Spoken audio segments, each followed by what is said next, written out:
பார்ப்பதற்கு முன்பாக தலைப்புச் செய்திகளை பார்க்கலாம். உங்கள் தைரியமே ஜனநாயகத்தின் கடைசி பாதுகாப்பு அரண். பத்திரிகையாளர்களுக்கு முதலமைச்சர் மு.க.ஸ்டாலின் வாழ்த்து. கோவை மதிமுக அலுவலகத்தை இடித்த மர்ம நபர்கள் உரிய நடவடிக்கை எடுக்க வேண்டும் என கோரிக்கை. தாமிரபரணி ஆற்றில் கழிவுநீர் கலப்பதை தடுக்க திட்டங்கள் வகுக்கப்பட்டுள்ளன. மதுரை உயர்நீதிமன்றத்தில் தமிழக அரசு பதில். கண்ணியத்துடன் பேச வேண்டும். சி.வி. சண்முகத்துக்கு உயர்நீதிமன்றம் கண்டிப்பு. தமிழ்நாட்டில் 11 மாவட்டங்களில் கனமழைக்கு வாய்ப்பு. வானிலை ஆய்வு மையம் தகவல். 10 கை குழந்தைகள் உடல் கருகி உயிரிழப்பு. பிரதமர் உபி முதல்வர் நிவாரணம் அறிவிப்பு.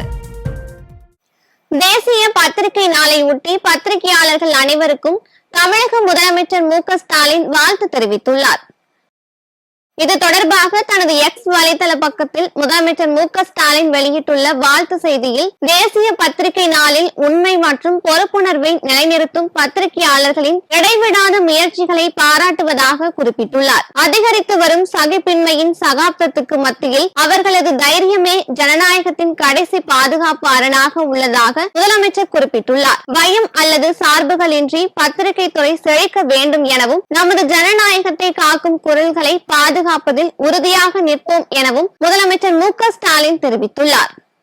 கோவை ஆவாரம்பாளையம் பகுதியில் மதிமுக கட்சி அலுவலகத்தை இடித்த மர்ம நபர்களின் மீது உரிய நடவடிக்கை எடுக்க வேண்டும் என்று மதிமுக கட்சியினர் தொடர் போராட்டங்களை முன்னெடுக்க உள்ளதாக தெரிவித்தனர்.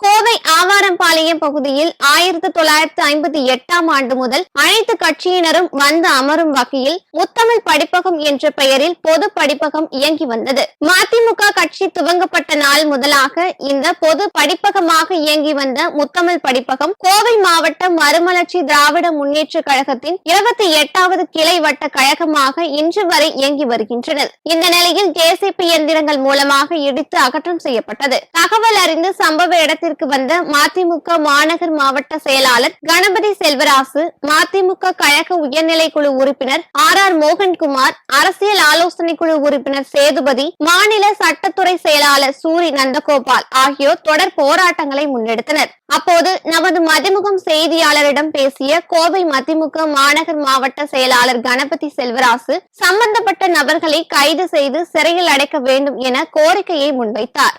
உடனடியாக அந்த சமூக விரோதியை ரிமாண்ட் பண்ணும்படி கேட்டிருக்கிறோம். அந்த நடவடிக்கையை உடனடியாக இந்த காவல்துறை எடுக்கணும்னு நாங்கள் நினைக்கிறோம். கண்டிப்பாக இந்த காவல்துறை நடவடிக்கை எடுக்கப்பட வேண்டும். அப்படி எடுக்கப்படவில்லை என்றால் சட்ட ரீதியாக ஆலோசனை கலந்து இது பண்ணிட்டு ஜனநாயக முறைப்படியில் நாங்கள் என்ன போராட்டம் பண்ண முடியுமோ அந்த போராட்டம் நடத்துவதாக நாங்கள் முடிவு பண்ணியிருக்கிறோம். உடனடியாக அரசும் காவல்துறையும் கடும் நடவடிக்கைன்னு இதன் சார்பாக கேட்டுக்கொள்கிறோம். இதனைத் தொடர்ந்து சம்பவ இடத்திற்கு விரைந்து வந்த திமுக மாவட்ட செயலாளர் நா. கார்த்திக் உரிய நடவடிக்கை எடுப்பதாக கூறினார். சம்பவ இடத்திற்கு வந்த பீளமேடு காவல் நிலைய ஆய்வாளர் உரிய விசாரணை நடத்தி சம்பந்தப்பட்ட நபர்களை கைது செய்வதாக உறுதியளித்தார். தாமிரபரணி ஆற்றில் கழிவுநீர் கலக்கும் விவகாரத்தில் அவ்வப்போது தேவையான உத்தரவுகள் பிறப்பிக்கப்படும் என உயர்நீதிமன்றம் மதுரை கிளை தெரிவித்துள்ளது.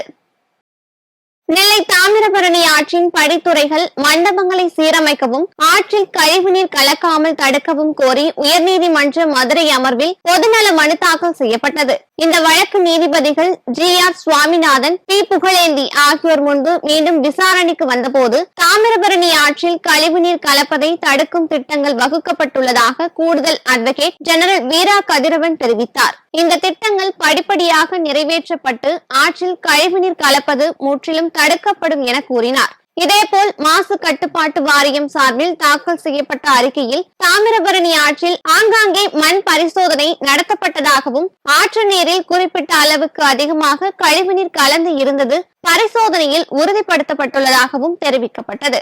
இதனை பதிவு செய்த நீதிபதிகள் தாமிரபரணி ஆற்றில் கழிவுநீர் கலக்கும் விவகாரத்தில் அவ்வப்போது தேவையான உத்தரவுகள் பிறப்பிக்கப்படும் என கூறி வழக்கு விசாரணையை நவம்பர் 25ஆம் தேதிக்கு ஒத்திவைத்து உத்தரவிட்டார்.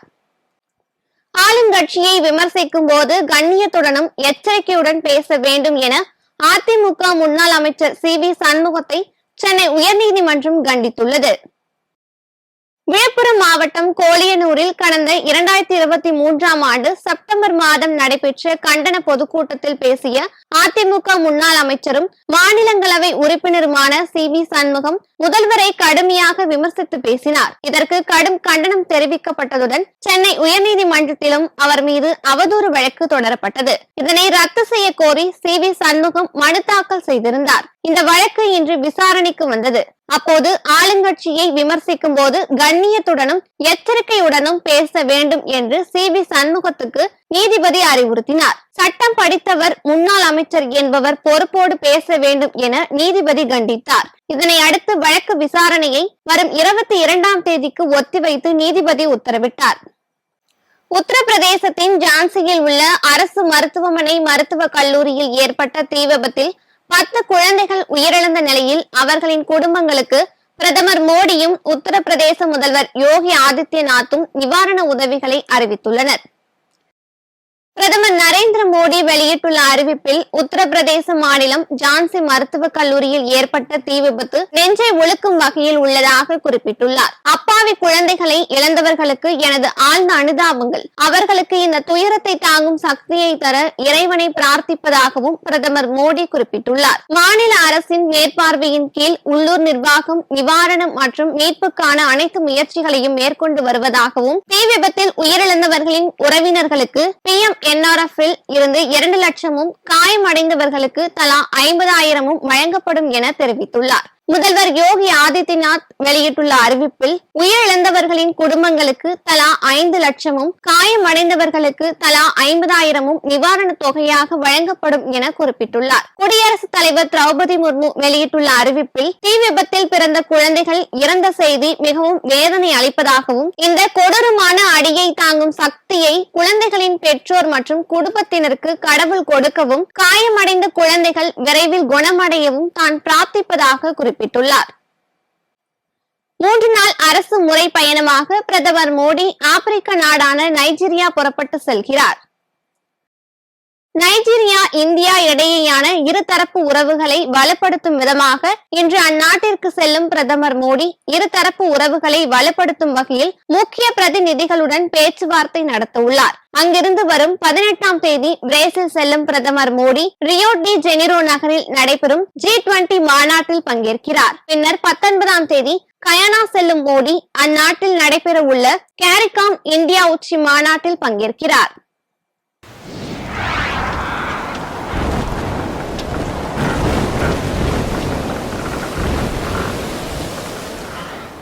தமிழ்நாட்டில் 11 மாவட்டங்களில் கனமழைக்கு வாய்ப்பு இருப்பதாக தென்மண்டல வானிலை ஆய்வு மையம் தெரிவித்துள்ளது.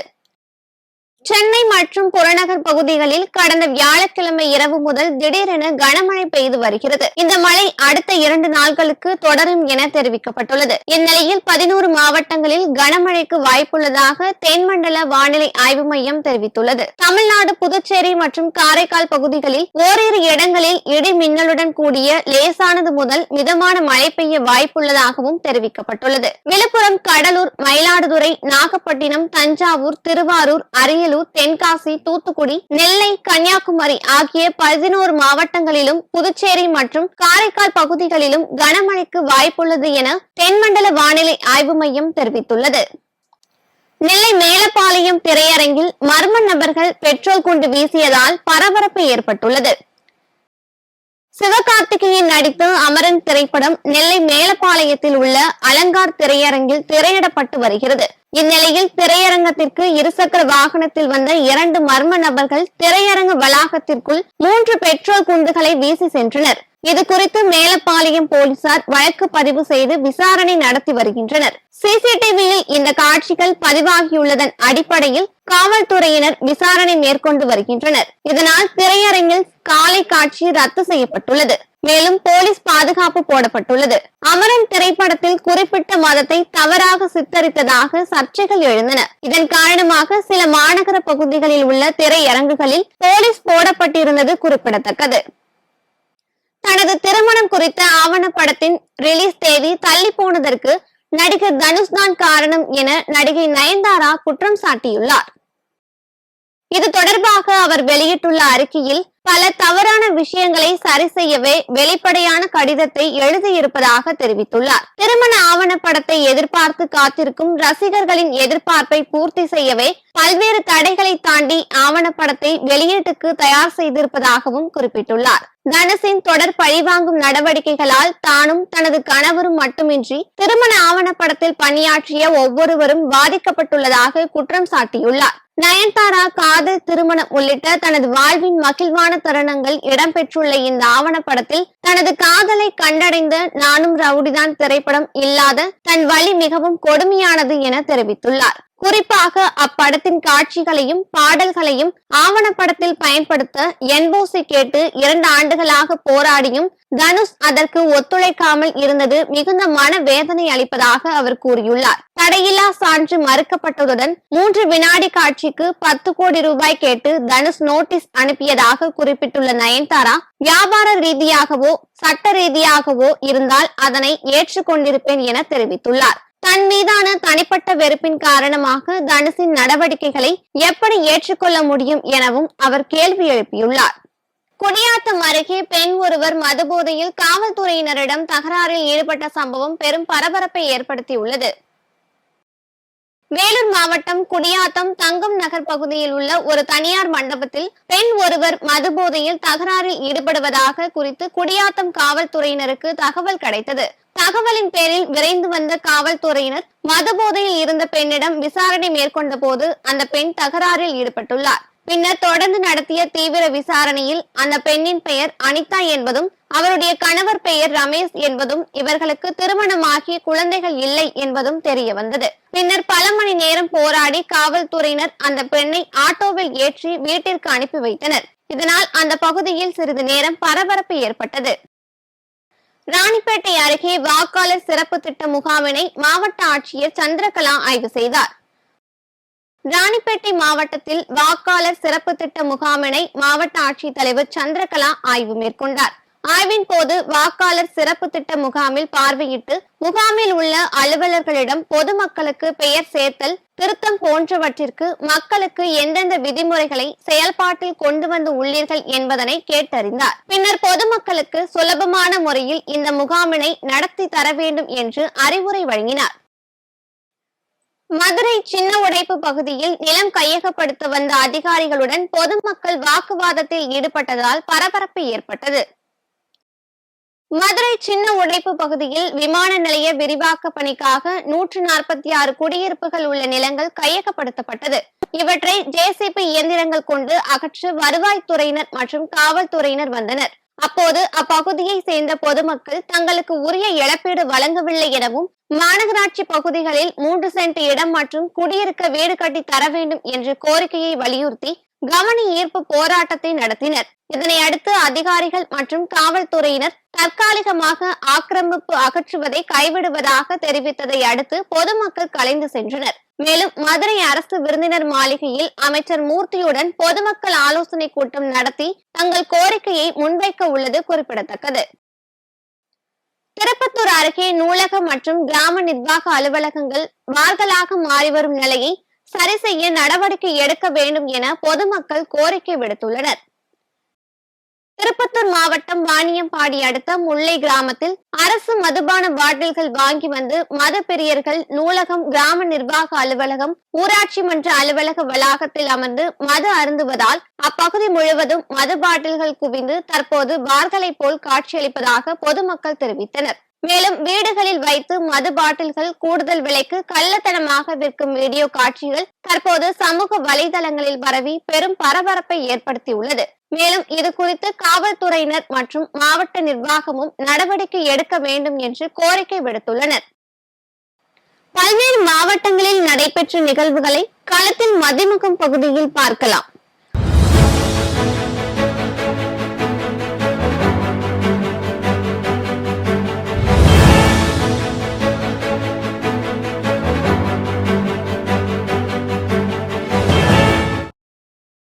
வேலூர் மாவட்ட மாவட்டம் சத்துவாச்சாரி பிராமணர் வீதியில் அமைந்துள்ள பழமை வாய்ந்த ஸ்ரீ பர்வத வர்த்தினி சமேத கைலாசநாதர் ஆலயத்தில் ஐப்பசி மாத பௌர்ணமியை முன்னிட்டு கைலாசநாதருக்கு சுமார் 200 கிலோ அரிசியை கொண்டு அன்ன அபிஷேகம் நடைபெற்றது. தொடர்ந்து பர்வத வர்த்தினி அம்பாளுக்கு காய்கறிகள் பழங்களால் சாகம்பரி அலங்காரங்களை செய்து மகா தீபாராதனைகளும் நடைபெற்றது. இதில் ஏராளமான பக்தர்கள் கலந்து கொண்டு சாமி தரிசனம் செய்தனர். இதேபோல் திருவண்ணாமலை மாவட்டம் சேத்துப்பட்டு அடுத்த இந்திரவனம் வனப்பகுதியில் உள்ள பச்சையம்மன் கோவிலில் ஐப்பசி மாத பௌர்ணமியை முன்னிட்டு ஊஞ்சல் உற்சவ விழா நடைபெற்றது. இதில் பச்சையம்மன், சப்தகன்னி மற்றும் முனிகளுக்கு சிறப்பு அபிஷேகம் மற்றும் ஆராதனைகள் நடைபெற்றது. இதில் பல்வேறு நகரங்களில் இருந்தும் ஆயிரக்கணக்கான பக்தர்கள் கலந்து கொண்டு நேர்த்திக்கடன் செலுத்தி பச்சையம்மனை வழிபட்டனர். ராணிப்பேட்டை மாவட்டம் சோளிங்கர் பஜார் தெருவில் உள்ள பழமை வாய்ந்த ஸ்ரீ சோழபுரீஸ்வரர் கனக சபுஜம்மாள் சுவாமி திருக்கோவிலில் சோழபுரீஸ்வரர் சுவாமிக்கு 25 கிலோ அன்ன அலங்காரமும் கனக சபுஜம்மாள் சுவாமி அர்த்தநாதீஸ்வரர் அலங்காரத்தில் எழுந்தருளி பக்தர்களுக்கு காட்சி தந்தார். இதில் 20க்கும் மேற்பட்ட கிராமத்தில் இருந்து பொதுமக்கள் கலந்து கொண்டு சாமி தரிசனம் செய்தனர். மதுரை திருப்பரங்குன்றத்தில் அமைந்துள்ள பால் சுனை கண்ட சிவபெருமான் திருக்கோவிலில் ஐப்பசி பௌர்ணமியை முன்னிட்டு அன்ன அபிஷேக சிறப்பு பூஜைகள் நடைபெற்றது. இதில் பக்தர்கள் ஏராளமானோர் பங்கேற்று சுவாமி தரிசனம் செய்தனர். திருப்பரங்குன்றம் அருள்மிகு சுப்பிரமணிய சுவாமி திருக்கோவிலில் உள்ள சரவண பொய்கையில் கார்த்திகை முதல் நாளை முன்னிட்டு ஐயப்ப பக்தர்கள் மாலை அணிவித்து இன்று முதல் நாள் விரதத்தை தொடங்கினர். திருப்பூர் மாவட்டம் தாராபுரம் அருகே மிகவும் பிரசித்தி பெற்ற பழமை வாய்ந்த அருள்மிகு சொக்கநாதர் மீனாட்சி அம்மன் திருக்கோவிலில் ஐப்பசி மாதம் மகா பௌர்ணமியை முன்னிட்டு 16 வகையான திரவியங்கள் பயன்படுத்தி மகா அபிஷேகம் நடைபெற்றது. இதில் சுமார் 1000க்கும் மேற்பட்டவர்கள் கலந்து கொண்டு சாமி தரிசனம் செய்தனர். கரூர் கல்யாண பசுபதீஸ்வரர் ஆலயத்தில் உள்ள மூலவருக்கு நடைபெற்ற அன்னாபிஷேகத்தினை தொடர்ந்து காரியமாலீஸ்வரர், திரு நாகேஸ்வரர் ஆகிய சுவாமிகளுக்கு அன்னாபிஷேக நிகழ்ச்சி மிகவும் சிறப்பாக நடைபெற்றது. இதில் ஏராளமான பக்தர்கள் கலந்து கொண்டு சாமி தரிசனம் செய்தனர். அரியலூர் மாவட்டம் ஜெயங்கொண்டம் அருகில் உள்ள பிரசித்தி பெற்ற சோழீஸ்வரர் கோவிலில் 100 மூட்டை அரிசியால் சாதம் சமைத்து லிங்கத்திற்கு அன்னாபிஷேகம் நடைபெற்றது. இதில் மழையையும் பொருட்படுத்தாமல் பல ஆயிரக்கணக்கான பக்தர்கள் லிங்கத்தினை தரிசித்து சென்றனர். வேலூர் மாவட்டம் காட்பாடி அடுத்த கீழ்த்தான்பட்டறை கிராமத்தில் எழுந்தருளியுள்ள ஆதிலிங்கேஸ்வரருக்கு ஐப்பசி மாத பௌர்ணமியை முன்னிட்டு அன்னாபிஷேகம் மற்றும் ஆராதனைகள் நடைபெற்றது. இதில் திரளான பக்தர்கள் கலந்து கொண்டு சுவாமி தரிசனம் செய்தனர். திருப்பூர் கல்லூரி சாலையில் உள்ள ஐயப்பன் கோவிலில் கணபதி ஹோமத்துடன் தொடங்கி நடை திறக்கப்பட்டது. அதனைத் தொடர்ந்து சுமார் 1000க்கும் மேற்பட்டோர் நீண்ட வரிசையில் நின்று மாலை அணிவித்து தங்கள் விரதத்தை துவக்கினர். வேலூர் கோட்டையில் உள்ள ஸ்ரீ ஜலகண்டீஸ்வரர் ஆலயத்தில் 1/2 டன் அரிசியை கொண்டு ஜலகண்டீஸ்வரருக்கு அன்னாபிஷேகமும், அகிலாண்டேஸ்வரி அம்மனுக்கு சுமார் 600 கிலோ காய்கறிகளை கொண்டு சாகம்பரி அலங்காரம் செய்து மகா தீபாராதனைகள் நடைபெற்றது. இதில் ஆயிரக்கணக்கான பக்தர்கள் சாமி தரிசனம் செய்தனர். திருப்பத்தூர் மாவட்டம் அருகே பேருந்து நிலைய பகுதியில் சில லாட்டரி சீட்டு விற்பனை செய்வதாக நகர போலீசாருக்கு ரகசிய தகவல் கிடைத்தது. தகவலின் பேரில் காவல்துறையினர் சம்பவ இடத்திற்கு விரைந்து சென்று சந்தேகத்தின் பேரில் 2 பேரை விசாரணை செய்ததில் அவர்கள் குறிசிலாப்பட்டு பகுதியை சேர்ந்த ரஞ்சித் குமார் மற்றும் திருப்பத்தூரை சேர்ந்த சுப்பிரமணி என்பதும், மேலும் இவர்கள் செல்போன் மூலம் வெளி மாநில லாட்டரி சீட்டுகள் விற்பனை செய்ததும் தெரிய வந்தது. இதையடுத்து 2 பேரையும் கைது செய்து அவர்களிடம் இருந்த 24,000 பணத்தை பறிமுதல் செய்து விசாரணை மேற்கொண்டு வருகின்றனர். வேலூர் மாவட்டம் குடியாத்தம் அருகே புதுப்பேட்டை பகுதியில் திருவள்ளுவர் மேல்நிலைப் பள்ளி வாகனம் வழக்கம் போல மாணவர்களை ஏற்றி வந்த பள்ளி பேருந்து திடீரென பிரேக் டவுன் ஆகி நின்றதால் பேருந்தில் புகைமூட்டம் ஏற்பட்டு அசம்பாவிதங்கள் தவிர்க்கப்பட்டது. மேலும் தகவல் அறிந்து சம்பவ இடத்திற்கு வந்த நகர போலீசார் தனியார் பள்ளி பேருந்தை ஆய்வு செய்தனர். பின்னர் பள்ளி நிர்வாகத்தின் அலட்சிய போக்கால் பேருந்து பிரேக் டவுன் பழுது ஏற்பட்டதாக மாணவர்களின் பெற்றோர்கள் குற்றம் சாட்டுகின்றனர். கரூர் அருகே பட்டப்பகலில் திருட வந்த மர்ம நபரை பொதுமக்கள் பிடித்து காவல் நிலையத்தில் ஒப்படைத்தனர். கரூர் மாவட்டம் பசுபதிபாளையம் அருகே மார்க்கெட் பகுதியில் காய்கறி கடை வைத்து வியாபாரம் செய்து வரும் மணி மற்றும் லட்சுமி ஆகியோர் வெளியே சென்ற போது பட்டப்பகலில் கதவை திறந்து திருட்டு ஆசாமி உள்ளே சென்று களவு செய்த போது லட்சுமி பார்த்து கூச்சலிட்டார். இந்நிலையில் உடனே அக்கம் பக்கத்தில் இருந்த பொதுமக்கள் திருடனை பிடித்து காவல்துறையினரிடம் ஒப்படைத்தனர். மேலும் இப்பகுதியில் இருந்து நடந்து செல்லும் தூரத்தில்தான் காவல் நிலையம் இருந்தும் போதுமான பாதுகாப்பு இல்லாத ஒரு பகுதியாக இருப்பதாக பொதுமக்கள் குற்றம் சாட்டி வருகின்றனர். கொரோனா காலகட்டத்தில் பிடித்தம் செய்யப்பட்ட தொகையினை அரசு பணியாளர்களுக்கு வழங்கிட வேண்டும் என தமிழ்நாடு அரசு பணியாளர் சங்கத்தினர் கோரிக்கை விடுத்துள்ளனர். தமிழ்நாடு அரசு பணியாளர் சங்கத்தின் மாநில பிரதிநிதித்துவ பேரவை கூட்டம் சென்னை திருவல்லிக்கேணியில் உள்ள தனியார் விடுதியில் சங்கத்தின் மாநில தலைவர் குமார் தலைமையில் நடைபெற்றது. இதில் தமிழகத்தின் பல்வேறு மாவட்டங்களில் இருந்து தேர்ந்தெடுக்கப்பட்ட சங்கத்தின் முக்கிய பிரதிநிதிகள் 200க்கும் மேற்பட்டோர் கலந்து கொண்டனர். இந்த கூட்டத்தில் 25 தீர்மானங்கள் நிறைவேற்றப்பட்டது. அதனைத் தொடர்ந்து செய்தியாளர்களிடம் பேசிய தமிழ்நாடு அரசு பணியாளர் சங்கத்தின் மாநில தலைவர் குமார், பழைய ஓய்வூதிய திட்டத்தினை மீண்டும் அமல்படுத்துவது தொடர்பாக விரைவில் அறிவிப்பு வெளியிட வேண்டும் என்றார். தீர்மானங்கள் இன்றைக்கு பிரதிநிதித்துவ பேரவையால் நிறைவேற்றப்பட்டு தமிழக அரசாங்கத்தினுடைய கவனத்திற்கு கொண்டு செல்லப்பட்டிருக்கிறது. குறிப்பாக கடந்த 21 ஆண்டுகளுக்கு மேலாக தமிழ்நாட்டிலே அமுல்படுத்த கொண்டிருக்கூடிய புதிய ஓய்வூதிய திட்டம் என்றக்கூடிய அந்த சிபிஎஸ் திட்டம் கைவிடப்பட்டு மீண்டும் பழைய ஓய்வூதிய திட்டம் அமுல்படுத்தப்பட வேண்டும் என்கின்ற அந்த நெடுநாளைய கோரிக்கை சார்ந்து இன்றைக்கு முதல் தீர்மானமாக அது நிறைவேற்றப்பட்டிருக்கிறது. சமீபத்தில் ரஷ்யா உக்ரைன் இடையே தொடர்ந்து வரும் போரை முடிவுக்கு கொண்டு வருவதில் கவனம் செலுத்தப்படும் என்று அமெரிக்க அதிபராக தேர்ந்தெடுக்கப்பட்டுள்ள டொனால்டு டிரம்ப் தெரிவித்துள்ளார். அமெரிக்காவில் கடந்த 5ஆம் தேதி நடந்த அதிபர் தேர்தலில் டொனால்டு டிரம்ப் 2வது முறையாக அதிபராக தேர்ந்தெடுக்கப்பட்டுள்ளார். இந்நிலையில் அதிபராக தேர்வான பின்னர் முதல் முறையாக மார்யே-லோகோ எஸ்டேட்டில் நடந்த அமெரிக்காவின் முதல் கொள்கை நிறுவனத்தின் கண்காட்சியில் டிரம்ப் கலந்து கொண்டார். அப்போது பேசிய அதிபர் டிரம்ப், மேற்கு ஆசியாவில் அமைதியை ஏற்படுத்துவதற்காக தனது நிர்வாகம் செயல்படும் எனவும் ரஷ்யா உக்ரைன் போரை முடிவுக்கு கொண்டு வருவதற்கு முன்னுரிமை அளிக்கப்படும் எனவும் தெரிவித்தார். மீண்டும் தலைப்புச் செய்திகள். உங்கள் தைரியமே ஜனநாயகத்தின் கடைசி பாதுகாப்பு அரண். பத்திரிகையாளர்களுக்கு முதலமைச்சர் மு.க. ஸ்டாலின் வாழ்த்து. கோவை மதிமுக அலுவலகத்தை எடுத்த மர்ம நபர்கள், உரிய நடவடிக்கை எடுக்க வேண்டும் என கோரிக்கை. தாமிரபரணி ஆற்றில் கழிவுநீர் கலப்பதை தடுக்க திட்டங்கள் வகுக்கப்பட்டுள்ளன. மதுரை உயர்நீதிமன்றத்தில் தமிழக அரசு பதில். கண்ணியத்துடன் பேச வேண்டும். சி.வி. சண்முகத்துக்கு உயர்நீதிமன்றம் கண்டிப்பு. தமிழ்நாட்டில் 11 மாவட்டங்களில் கனமழைக்கு வாய்ப்பு. வானிலை ஆய்வு மையம் தகவல். 10 கைக்குழந்தைகள் உடல் கருகி உயிரிழப்பு. பிரதமர் உபி முதல்வர் நிவாரணம் அறிவிப்பு. இத்துடன் செய்திகள் நிறைவடைந்தன. மேலும் செய்திகள் காலை 8 மணிக்கு. மேலும் செய்திகளை தெரிந்து கொள்ள மதிமுகம் பிரைம் யூடியூப் தளத்தில் இணைந்திருங்கள்.